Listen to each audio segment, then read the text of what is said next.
tanahnya udah diwakafin untuk jalan, untuk masjid, untuk apapun itu bentuknya ini, masya Allah. Nah, alhamdulillah hari ini kita kedatangan ya Ustadz Hendra Khalid ya, ahli ekonomi Islam. Tepuk tangan dulu Bu, Ustadz Hendra.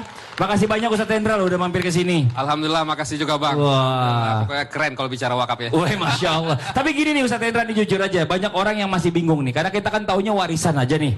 Ada orang yang sulit membedakan sebenarnya apa sih yang dimaksud dengan wakaf dan apa yang dimaksud dengan hibah nih. Supaya kita nggak tahu nggak bingung dalam yang namanya membedakan hal-hal yang seperti ini. Mohon izin nih penjelasannya sebelumnya. Tepuk tangan sekali lagi buat Ustadz Hendra. Fadhal Ustadz. Terima kasih.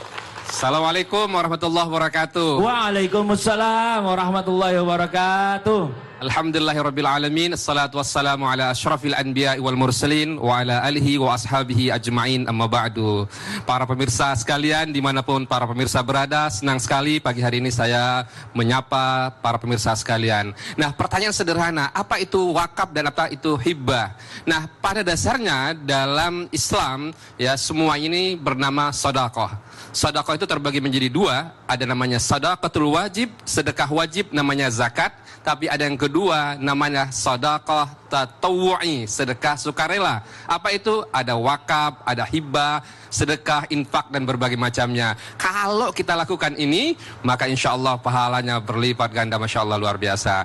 Nah, para pemirsa sekalian, wakaf itu adalah dan hibah ini sama-sama, yaitu pemberian harta. Tapi bedanya apa? Bedanya adalah kalau wakaf itu maknanya lah waqafa, berhenti. Itu artinya harta yang kita wakafkan dia tidak boleh habis, dia harus ditahan.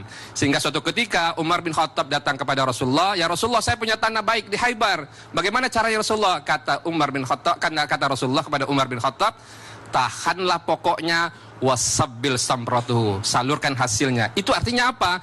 Yang dimanfaatkan adalah hasilnya. Berbeda dengan hibah. Kalau hibah, kapan saja, di mana saja kita boleh memberikan dan itu berpindah kepemilikannya. Tapi menarik nih, kalau mau wakaf kemana sih Ustaz Hendra? Kita datang ke KUA. Mau nikah lagi nih abang saya? Enggak ya. Tapi datang ke KUA, maka di situ dibuatlah namanya akta ikrar wakaf. Ya. Tapi kalau mau hibah kemana Ustaz Hendra? Datanglah ke notaris ya. Lalu kemudian setelah itu baru kemudian datang ke BPN, Badan Pertahanan Nasional. Untuk apa? Buat namanya sertifikat hibah. Wakaf juga demikian. Contoh tadi seperti masjid ya, sengketa dan berbagai macamnya. Setelah akta ikrar wakaf belum kuat, masih milik siapa? Milik wakif, orang berwakaf. Maka dia kuatkan datang ke BPN, Badan Pertanahan Nasional. Buat apa?